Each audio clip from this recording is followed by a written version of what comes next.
Hello and welcome everyone to the end of German turn 11.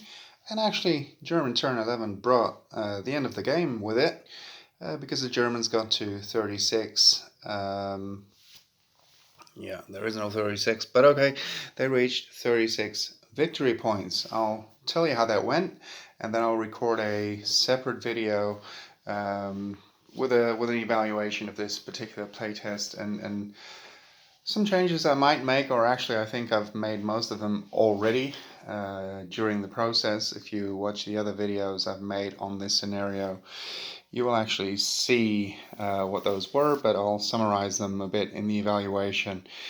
And I'll tell you what I like about it, what I don't like about it yet, perhaps, and what some changes might be, etc.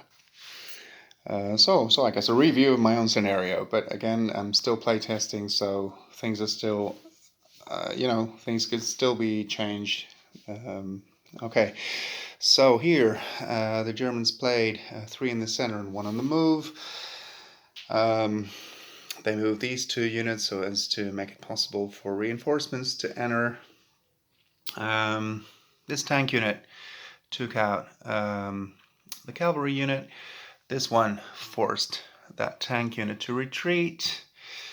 This unit moved up from here, I believe, so as to make it more difficult for the Russians to cross here. A roadblock, if you will, or a woods block. What happened in the center? Well, 2 in the center, 2 on the move. They actually, and that's, I guess, what mostly brought them the win. The artillery unit destroyed 2 partisan figures, and then the last one, which is now in the middle stand, was taken out by this unit that also attacked, and after destroying the unit, took ground and moved into Minsk again, reclaimed the city, thereby gaining 3 medals. No, that's not true, 2 medals, but also, of course, regaining control of Minsk, but that didn't make a difference as far as town control is concerned, because they still had a possession of 2 cities, which is the minimum they need for those 5 additional medals for controlling at least 2 out of the 5 fortress hexes. So yeah, that's the most important thing that happened there. This unit thought better of exiting the map, and actually, in this case it actually worked out, but of course that was during the movement phase, so I thought, okay, I'd better make sure to, since more Russian units were coming up from behind, not from behind, but, from the other side of the board, that it was important to shore up the defenses. This unit retreated because it's an easy target, a single figure.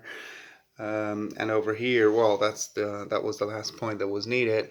They played a firefight, so the tiger rolled 4 dice against. There were 2, but one of them is on the middle stand against the partisan unit, and destroyed it. So they would have had more chances still had they needed them. This particular unit would have been able to fire at the engineer unit. The tank would have been able to fire at the engineer unit, or possibly at one of the other Russian tank units, and the artillery unit would have also been able to fire 3 dice, for instance, at because of +1, or maybe even 3 dice against the 2. Well, I don't know what the target would have been. Anyway, it wasn't necessary anymore.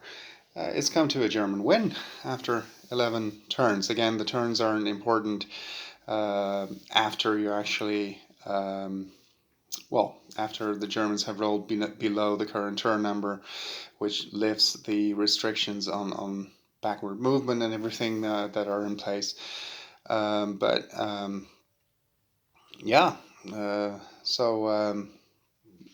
hope you enjoyed following the series, and that you have an idea of the playtesting process that I go through when I design a scenario. And I'll record one more video about an evaluation of it. Thank you for watching.